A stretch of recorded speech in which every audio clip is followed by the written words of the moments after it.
इस सप्ताह driver test में भी एक क्वेश्चन था हीट एंड टेम्परेचर का, देखे थे आप लोग?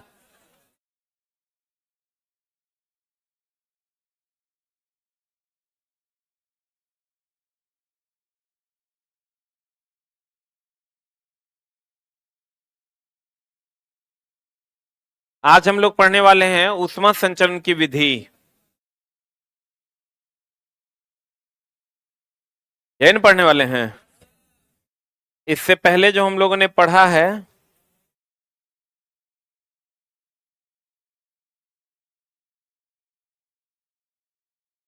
वो ये पढ़ा है कि ऊष्मा उत्पन्न होती है अणुओं की गतिज ऊर्जा से। ऊष्मा किससे उत्पन्न होती है? अणुओं की गतिज ऊर्जा से। ऊष्मा किससे उत्पन्न होती है? अणुओं की गतिज ऊर्जा से ऊष्मा उत्पन्न होती है। यही बात है। और उसके बाद हम लोगों ने पढ़ा था कि ऊष्मा और ताप में वही संबंध है जो पानी और स्तर में है। ऊष्मा के बढ़ने से ताप बढ़ता है और पानी के बढ़ने से स्तर बढ़ते हैं। यही पढ़े थे। उसके बाद हमने कहा था कि ऊष्मा ताप नापने के लिए और ऊष्मा ऊष्मा का जो एसआई मात्रक है वो जूल है और सीजीएस मात्रक कैलोरी है। ताप का एसआई मात्रक केल्विन है, सीजीएस मात्रक डिग्री सी है। ये पढ़े थे हम लोग पीछे। उसके बाद हम लोग पढ़े थे सब सेल्सियस स्केल पर न्यूनतम। इसके लिए हम लोगों ने पढ़ा था एक formula C-0/100-0 is equal to F-32/212 is equal to R-0/80-0 is equal to F-32/212 is equal.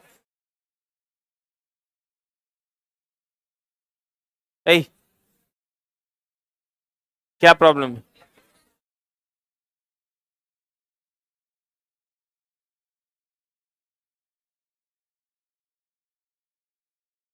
अच्छा, केल्विन हो जाएगा। K-273/373 बराबर कांस्टेंट। यही ना है? C-0/100-0 F-32/212 R-0/80-0 K-273/373 यही ना है? बराबर क्या? कांस्टेंट। बराबर क्या? कांस्टेंट। अब इसमें हमने कहा था ये सब महत्तम बिंदु है और जितने महत्तम बिंदु है ये सब क्वथनांक है। महत्तम बिंदु क्या है? क्वथनांक। और जितने न्यूनतम बिंदु है ये सब क्या है? हिमांक।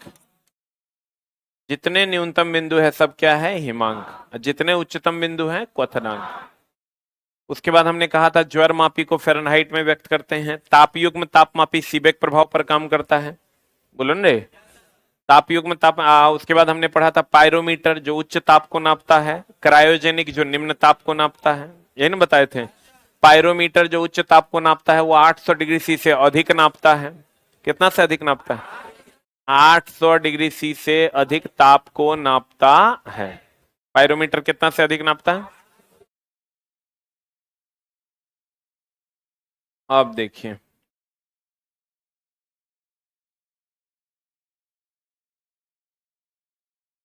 कहते हैं एक है चालन और एक है संवहन। पहले इन दोनों को पढ़ लेते हैं फिर हम लोग विकिरण पढ़ेंगे। चालन क्या होता है और संवहन क्या होता है? जैसे हम पैसा इनको दिए, ये उनको दिए, वो उनको दिए, वो उनको दिए, तो ये हो गया चालन। और हम सीधा जाके पैसा उनको दे दिए तो संवहन। मतलब हम चल के गए और उनको जाके पैसा दे दिए तो संवहन है। हम इनको पैसा दिए, ये उनको पैसा दिए, वो उनको पैसा दिए, उनको पैसा दिए, ये हो गया चालन। क्या हो गया ये? चालन में एक से दूसरे को, दूसरे से तीसरे को, तीसरे से चौथे को, चौथे से पांचवें को अनु हम नहीं जाएंगे। हम इसको देंगे, ये उसको देगा, वो उसको देगा, वो उसको देगा, तो चालन है। हम जाके उसको दे देंगे, हम चलेंगे और उसको जाके दे देंगे, संवहन। फॉर एग्जाम्पल जैसे आप ले लीजिए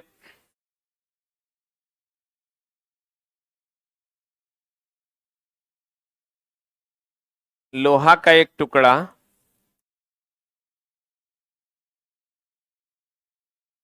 इसको आप गर्म कीजिए। क्या कीजिए?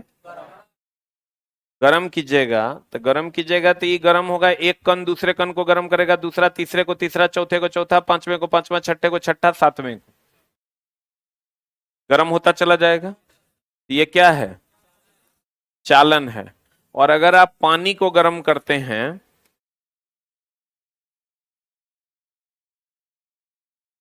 ये बुलबुला बन के ऊपर जाएगा, और ऊपर जाके ये जो बुलबुला गर्म होगा तो गर्म होके ऊपर जाएगा, ऊपर जाके गर्म करेगा। ये क्या है? संवहन। क्या है ये? तो देखिए, चालन में एक कण दूसरे कण को, दूसरा तीसरे को, तीसरा चौथे को गर्म करेगा, ये चालन है। और संवहन में ये कण ऊपर जाके गर्मी ट्रांसफर करेगा, तो ये संवहन। क्या है ये? नहीं समझे? एक कण दूसरे कण को, दूसरा तीसरे को, तीसरा चौथे को, चौथा पांचवें को गर्म करेगा, चालन। एक कण दूसरे को यहां जाके गर्मी प्रदान करेगा, उठ के जाएगा बुलबुला, उसको हम लोग क्या कहते हैं? संवहन। क्या कहते हैं उसको? यही है चालन और क्या? संवहन। तो चालन में कणों का स्थानांतरण नहीं होता।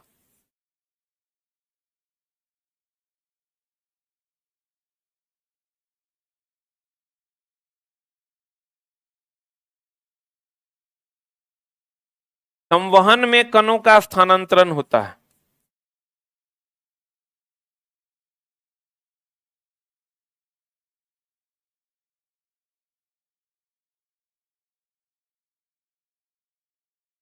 चालन में कणों का स्थानांतरण नहीं होता,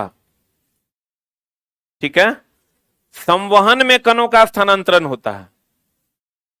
नहीं समझे? चालन में कणों का स्थानांतरण नहीं होता। होता कि नहीं होता? आज संवहन में कणों का स्थानांतरण होता है, ठीक है। यानी ये कण गर्म होकर ऊपर जाते हैं और तब गर्मी देते हैं। इसमें एक कण दूसरे जगह नहीं जाता है, एक कण दूसरे को, दूसरा तीसरे को, तीसरा चौथे को गर्म करता है। इसको हम लोग क्या कहते हैं? चालन। ये कण उठ के, जैसे लोहा है, ये लोहा है और ये क्या है? पानी। तो लोहा में एक कण दूसरे को, दूसरा तीसरे को, तीसरा चौथे को गर्म करता है, ये क्या हो गया? चालन। ये पानी का बुलबुला ऊपर जाके गर्म करता है, क्या हो गया? संवहन। तो देखिए, इसका, इसमें कणों का स्थानांतरण नहीं होता है और इसमें कणों का स्थानांतरण होता है। तो इसका जो एग्जाम्पल है, इसका एग्जाम्पल है ठोस, इसका एग्जाम्पल है द्रव या गैस। सबसे धीमा विधि है चालन और सबसे तीव्र विधि है विकिरण, जिसको अभी हम लोग पढ़ेंगे आगे। सबसे धीमा विधि कौन है? चालन। और सबसे तीव्र विधि विकिरण। अब विकिरण क्या है वो भी देख लीजिए। विकिरण होता है जब सूर्य की ऊष्मा, ये सूर्य है, जब सूर्य की ऊष्मा जो पृथ्वी तक पहुंचती है विकिरण विधि द्वारा। अब एक बात बताइए, कुछ दूरी तक वायुमंडल नहीं है,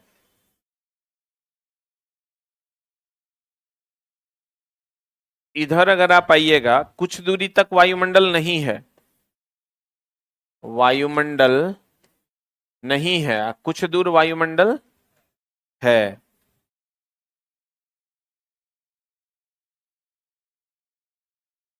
कुछ दूरी तक वायुमंडल नहीं है, कुछ दूर तक वायुमंडल है। बोलो हाँ या ना। तो जहां वायुमंडल नहीं है, जहां वायुमंडल नहीं है और कुछ दूर वायुमंडल है, अगर वायुमंडल नहीं है, वायुमंडल नहीं है, तो यहां उष्मा का संचरण जो होता है ये विकिरण विधि द्वारा होता है। तो हम लोग कहते हैं, अब बताइए, यहां वायुमंडल आपका जो सूर्य की किरणें आ रही है, तो क्या जितना गर्म डायरेक्ट सनलाइट में लगेगा उतना यहां लग रहा है क्या? लग रहा है क्या? इसका मतलब पूरे वायुमंडल को गर्म नहीं करता है। अगर पूरे वायुमंडल को गर्म करता, जितना सामने से सनलाइट का लगता उतना अभी यहां भी गर्मी होता। बोलो रे। तो देखिए, उष्मा संचरण की वह विधि जहां वायुमंडल नहीं रहने पर या वायुमंडल रहने पर वायुमंडल को बिना गर्म किए उष्मा का संचरण एक जगह से दूसरे जगह हो जाता है, यह विधि विकिरण। इसका डेफिनेशन है, उष्मा संचरण की वह विधि जहां उष्मा का संचरण एक जगह से दूसरे जगह तक बिना वायुमंडल के या वायुमंडल रहने पर वायुमंडल को बिना गर्म किए करता है, लेकिन उतना ज्यादा गर्म नहीं करता है। वायुमंडल को बिना गर्म किए अगर एक जगह से दूसरे जगह आ जाता है तो इसको हम लोग क्या कहते हैं? विकिरण। और सबसे तीव्र विधि कौन है? विकिरण। सूर्य की उष्मा का पृथ्वी तक पहुंचना विकिरण है। भट्ठी की उष्मा का आप तक पहुंचना क्या है? विकिरण है। अब जो सूर्य की उष्मा यहां से यहां तक आती है विकिरण द्वारा, यहां आकर वायु को गर्म करेगा। तो वायु को गर्म करना यानी गैस को गर्म करना। तो गैस को गर्म करना क्या होगा? संवहन। नहीं समझे? अगर सूर्य की उष्मा पृथ्वी तक पहुंचती है विकिरण द्वारा, लेकिन यहां आकर वायुमंडल को गर्म करती है, तो वायुमंडल में तो गैस है, तो गैस को गर्म करेगी कौन विधि द्वारा? संवहन विधि। नहीं समझे? क्या समझे? सूर्य की उष्मा पृथ्वी तक आती है किस विधि द्वारा? विकिरण विधि द्वारा। बोलो रे। सूर्य की उष्मा पृथ्वी तक पहुंचती है विकिरण विधि द्वारा, और यहां आकर वायुमंडल को गर्म करती है कौन विधि द्वारा? संवहन विधि द्वारा। क्यों? क्योंकि यहां वायुमंडल में वायु है, गैस है, तो गैस को गर्म करेगी कौन विधि द्वारा? संवहन। क्लियर है?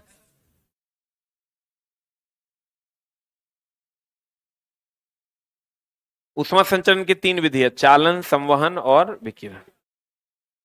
देखिए, यहां जो आग निकल रहा है ये विकिरण है, ये जो बर्तन गर्म कर रहा है चालन है, ये जो पानी गर्म कर रहा है संवहन। भट्टी की उष्मा आप तक पहुंचेगी कौन विधि है? विकिरण। पानी गर्म होगा संवहन, केतली गर्म होगा चालन। ये चालन है। ये रॉड जो गर्म हो रहा है क्या है? चालन। ये जो आपके तरफ आ रहा है क्या है? विकिरण है। ये जो ये ताप रहा है क्या है? गैस में उष्मा का संचरण है, संवहन। चालन। यह उष्मा संचरण की वह विधि है, यानी लोहा में, जहां उष्मा का संचरण एक स्थान से दूसरे स्थान तक बिना अणुओं की गति के होता है। ठोस में उष्मा का संचरण इसी विधि द्वारा होता है। यह उष्मा संचरण की सबसे धीमी विधि है कि सबसे तेज विधि है? लोहे की कुर्सी और लकड़ी की कुर्सी की तुलना करते हैं, बताओ कौन ज्यादा आपको ठंडा लगेगा? लोहा का कि लकड़ी का? लकड़ी का। ये लड़की का दिया लकड़ी का। लकड़ी का कुर्सी ज्यादा ठंडा लगता है बैठने पर कि लोहा का? लोहा का कुर्सी, क्योंकि लोहा ज्यादा चालन करता है। लोहा। कुल्हड़ में चाय पीते हैं वो ज्यादा गर्म लगता है कि स्टील में पीते हैं वो ज्यादा? क्योंकि स्टील उष्मा का बहुत अच्छा चालन है। बोलो रे। कहते हैं लोहे की कुर्सी और लकड़ी की कुर्सी की तुलना करने पर लोहे की कुर्सी में अधिक ठंडी और अधिक गर्म लगता है, क्योंकि लोहे में चालन अधिक होता है। मिट्टी के बर्तन तथा स्टील के बर्तन में तुलना करें तो इसमें चाय पीजिएगा तो बहुत ठोर जल जाएगा, होंठ जल जाएगा। इसमें होंठ जलेगा नहीं, क्योंकि ये उष्मा का क्या है? कुचालक। मिट्टी के बर्तन और स्टील के बर्तन में तुलना करने पर स्टील के बर्तन में चाय पीना क्या है? मुश्किल है, क्योंकि स्टील के बर्तन उष्मा का चालन तेजी से होता है। अब संवहन क्या है? यह उष्मा संचरण की वह विधि है जिसमें उष्मा का संचरण एक स्थान से दूसरे स्थान तक अणुओं की गति के कारण होता है। किसके कारण होता है? द्रव और गैस में उष्मा का संचरण इसी विधि द्वारा होता है, तब ना नीचे से अणु जो है ऊपर जाके गर्म करते हैं। चालन की तुलना में इसमें उष्मा का संचरण तेजी से होता है कि धीरे धीरे होता है? इससे भी ज्यादा तेज कौन है? विकिरण। विकिरण यह उष्मा संचरण की वह विधि है जिसमें उष्मा का संचरण बिना माध्यम के, सूर्य के पास माध्यम नहीं ना है, बिना माध्यम के या माध्यम रहने पर माध्यम को बिना गर्म किए होता है, तो क्या कहलाता है? विकिरण। उष्मा संचरण की सबसे तीव्र विधि कौन है और सबसे धीमी कौन है? चालन। सूर्य की उष्मा का पृथ्वी तक पहुंचना क्या है? विकिरण। जबकि वायुमंडल गर्म होता है कौन विधि द्वारा? वायुमंडल में तो वायु ना गर्म होता है, वायुमंडल की वायु गर्म होती है कौन विधि द्वारा? संवहन विधि द्वारा। सही है ना? सबसे तीव्र विधि विकिरण। यहीं पर लिख लो सबसे धीमी विधि चालन।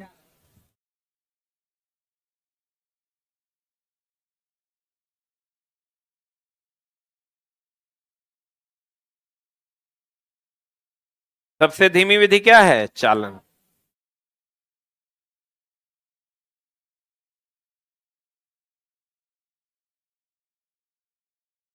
अब बताइए, निर्वात में भी अगर ऊष्मा आ जाती है, इसका मतलब ऊष्मा के संचरण के लिए माध्यम की आवश्यकता नहीं है।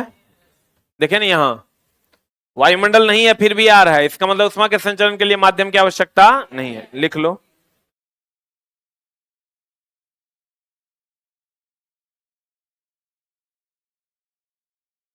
ऊष्मा के संचरण के लिए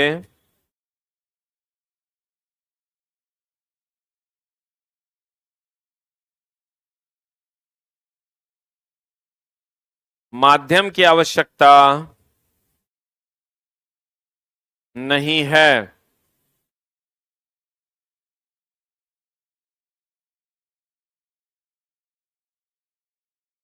ऊष्मा के संचरण के लिए किसकी आवश्यकता नहीं है? माध्यम की आवश्यकता नहीं है।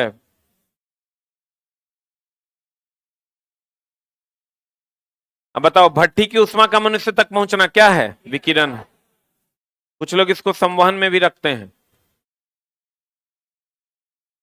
अब एक बात बताइए, धातु का टेबल ले लीजिए आप। किसका टेबल ले लीजिए? ये धातु का टेबल ले लीजिए।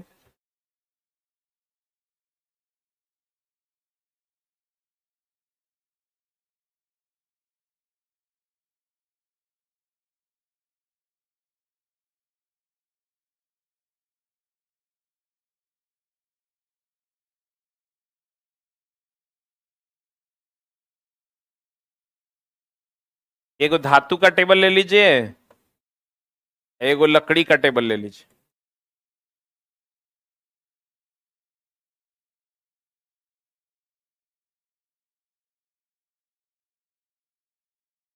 एगो धातु का टेबल और एगो किसका? लकड़ी का टेबल।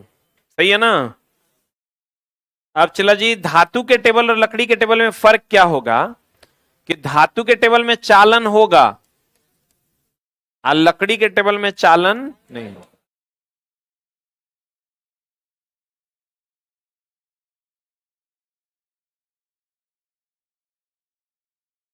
विकिरण दोनों में होगा, संवहन भी दोनों में होगा और वाष्पीकरण भी दोनों में होगा।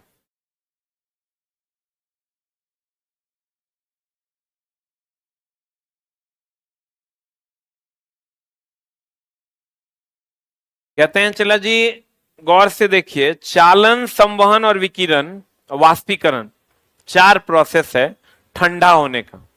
वाष्पीकृत होगा तब भी ठंडा होगा, चालन होगा तब भी ठंडा होगा, संवहन होगा तब भी ठंडा होगा, विकिरण होगा तब भी ठंडा होगा। तो आप गौर से देखिए, धातु के टेबल पर चालन होगा, यहां हाथ में वाष्प तो आवे करेगा, विकिरण भी होने पे करेगा, संवहन भी होबे करेगा, तो ये तीनों तो होगा ही होगा। अब यहां पर चालन नहीं होगा, एक विधि कम न हुआ ठंडा होने का कि नहीं हुआ? एक विधि कम हुआ कि ज्यादा हुआ? एक विधि कम हुआ ठंडा होने का। बोलवे नहीं करेगा, इसका मतलब ये लेट से ठंडा होगा। कौन लेट से ठंडा होगा?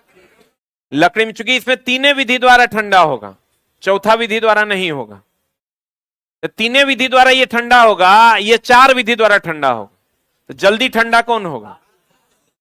धातु के टेबल पर रखी चाय जल्दी ठंडी हो जाएगी। बोलो न रे, अन्य टेबल की तुलना में धातु के टेबल पर रखी चाय, चूंकि ये चार विधि द्वारा ठंडा हो तो ये जल्दी ठंडा हो। और लकड़ी के टेबल पर रखी चाय जल्दी ठंडी होगी?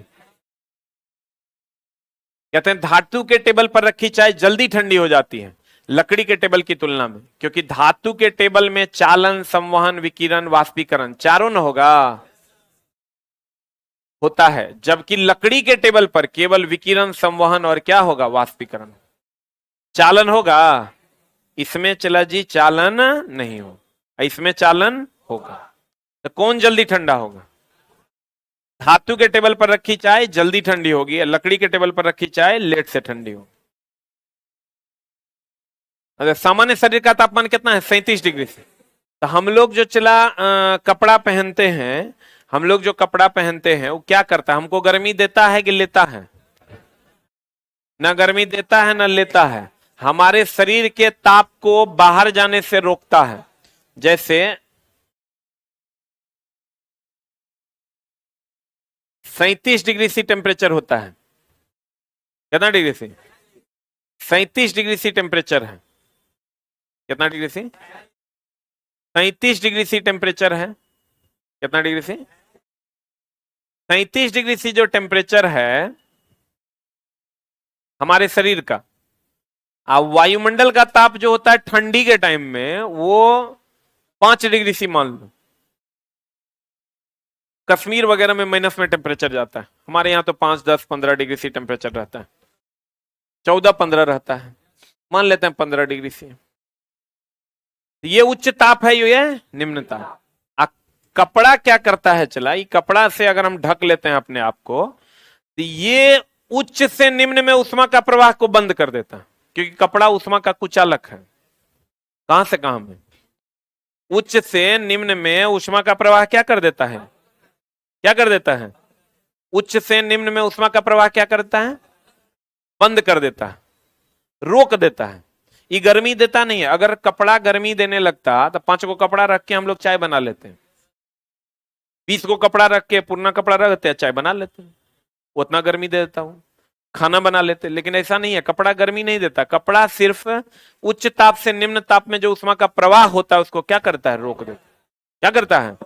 रोक देता है। तो कपड़ा कहता है सामान्य शरीर का ताप 37 डिग्री सी होता है तथा ठंडी के दिनों में कपड़ों का कार्य है शरीर के उष्मा को बाहर जाने से क्या करना? रोकना। क्योंकि आपके शरीर का ताप ही 37 डिग्री सी है, उसी को आप बचा लीजिए। तो वायुमंडल का ताप अगर -5 डिग्री सी भी है तो आपके शरीर का तो गर्मी ऑलरेडी उतना है कि आप गर्म रहिएगा। बोलो न रे। तो उसी को हम लोग क्या करते हैं? बचाते हैं। ठंडी के टाइम में कहता है 2 मोटे जैकेट्स की तुलना में 2 पतले जैकेट्स पहनने चाहिए। जब पतला जैकेट आप 2 को पहनिएगा तो उसके बीच में हवा घुसेगा, और हवा घुसेगा तो हवा उष्मा का कुचालक है। हवा उष्मा का क्या है? कुचालक है, तो आपको गर्मी ज्यादा लगेगा। इसलिए पतले पतले जैकेट्स पहनने चाहिए, ना कि मोटे मोटे जैकेट्स पहनने चाहिए। ठीक है? कैसे जैकेट पहनने चाहिए? लेकिन हम लोग क्या करते हैं, देखो टुंड्रा प्रदेश में क्या होता है, एस्कीमो, जो जो लोग बर्फ के घरों में रहते हैं इसको हम लोग एस्कीमो कहते हैं। क्या कहते हैं इसको? ये लोग क्या करता है, चला बर्फ की दोहरी दीवार बनाकर रहता है। एक दीवार ये हुआ, एक दीवार ये हुआ, इसके बीच में हवा रखता है। इसके बीच में क्या रहता है? हवा। तो हवा, इस यहां पर आदमी रहता है तो हवा विद्युत उष्मा का क्या है? कुचालक है। तो कुचालक है तो यहाँ गर्म रहता है, ये लोग ठंडा महसूस नहीं करता। तो कहते हैं टुंड्रा प्रदेश में एस्कीमो बर्फ की दोहरी दीवार बनाकर रहते हैं, क्योंकि दोहरी दीवार के बीच हवा उष्मा का क्या है? उष्मा का क्या है? कुचालक। उसके बाद है चला न्यूटन का शीतलन नियम। देखिए, एक होता है चालन, एक संवहन, और दूसरा क्या? विकिरण। चालन की अगर हम बात करें तो चालन किसमें होगा? ठोस में। आज सबसे धीमा विधि यही है। इसमें अणुओं की गति होगी कि नहीं होगी? अणु की गति नहीं होगी। और एक होता है संवहन। संवहन किसमें होगा? द्रव या गैस में। द्रव या किसमें? गैस में। और इसमें ये अणुओं की गति होगी कि नहीं होगी? अणुओं की गति होगी। और एक है विकिरण। क्या है चलाइए? विकिरण। तो सूर्य की उष्मा पृथ्वी तक पहुंचती है कौन विधि द्वारा? आप भट्टी की उष्मा आप तक पहुंचती है कौन विधि द्वारा? विकिरण। और सबसे तेज विधि कौन है? सबसे तेज विधि कौन है? विकिरण। सबसे तेज विधि कौन है? उष्मा संचरण की सबसे तेज विधि कौन है? विकिरण। अब देखिए, ये तो हो गया चालन, संवहन और क्या? विकिरण। कभी कभी आपको क्वेश्चन पूछता है कि केतली में अगर पानी है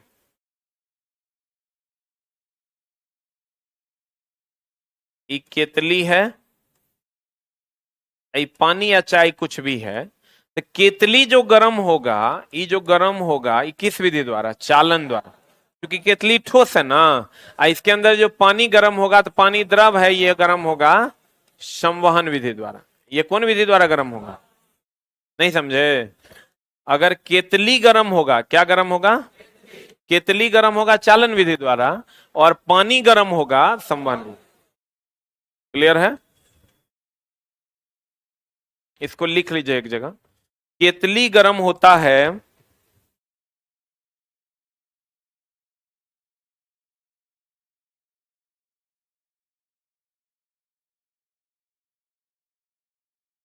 चालन विधि द्वारा,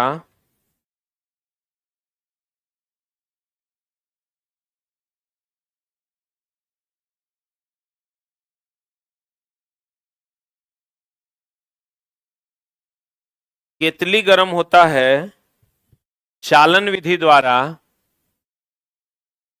तथा केतली में रखा द्रव, तथा केतली में रखा द्रव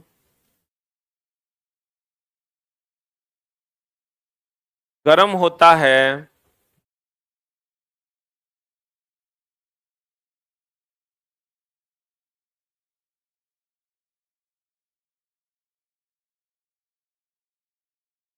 संवहन विधि द्वारा।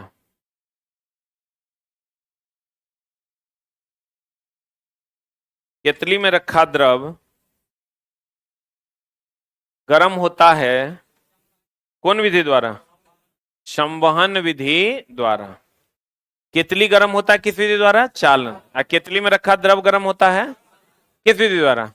संवहन विधि द्वारा। अब चला, कभी कभी आप देखे होंगे थर्मस के अंदर की दीवार चमकीली होती है। ये दीवार कैसी होती है? चमकीली होती है। तो चमकीली दीवार का क्या काम है? केतली के अंदर की दीवार जो होती है वो कैसी होती है? चमकीली। तो चमकीली दीवार होगी तो वो चालन, संवहन, विकिरण तीनों को रोकता है। इसीलिए थर्मस के अंदर का जो दीवार होता है वो कैसा होता है? चमकीला होता है, जो चालन, संवहन, विकिरण तीनों को रोकता है। इसलिए जैसा गर्म पानी रखिएगा गर्मे रहेगा, ठंडा पानी रखिएगा ठंडे रहेगा। लिख लो, केतली के अंदर की दीवार,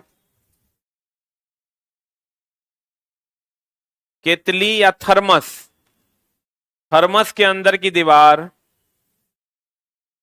चमकीली होती है,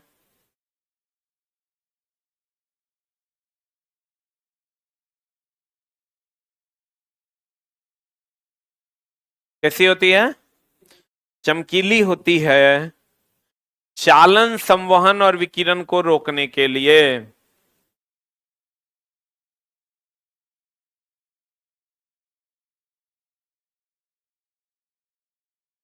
चालन, संवहन और विकिरण को क्या करने के लिए? रोकने के लिए। जिसके कारण आप गर्म दीजिएगा तो गर्मे रहेगा पानी, या ठंडा दीजिएगा तो ठंडे रहेगा। तो केतली के अंदर की दीवार चमकीली क्यों होती है? क्या रोकने के लिए? चालन, संवहन और विकिरण को रोकने के लिए। क्लियर है? आज की कार्रवाई यहीं तक रहे। अच्छा, इट में भी कि कल क्लास डिस्टर्ब रहेगा। अगर रहेगा तो बता दिया जाएगा, वैसे चांस है कि क्लास होगा। कहीं मत पूछना, उस टाइम आना। अगर बता देगा क्लास नहीं है तो क्लास सस्पेंड होगा, अपने अपने क्लास में चले जाना। अभी मत पूछना ट्रेड होगा कि नहीं, ये होगा कि नहीं, वो होगा नहीं। इस क्लास के बाद इस क्लास में, उस क्लास के बाद उस क्लास। वैसे क्लास ज्यादा चांस है कि होगा ही।